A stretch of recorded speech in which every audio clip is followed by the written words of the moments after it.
Le challenge, c'est de récupérer des électeurs qui ont deux sujets de préoccupation majeure. Un, comment peut-on sortir de cette crise et éviter la désindustrialisation de la France? Il y en a, c'est vrai, qui ont voté Front National au premier tour.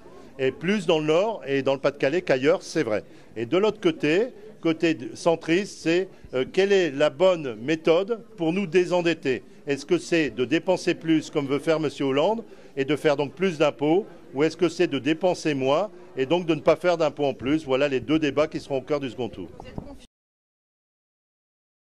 Écoutez, il a été assassiné par un certain nombre de vos confrères des médias audiovisuels depuis maintenant plusieurs mois. On l'a caricaturé, on a parlé du Fouquet sous azimut, on n'a pas parlé des restaurants que fréquentait M. Hollande. Et donc on a eu cette caricature qui a été faite alors que c'est la France et l'Allemagne qui sont les deux seuls pays qui ont su résister à la crise européenne. C'est Nicolas Sarkozy qui a évité que l'euro ne dévisse.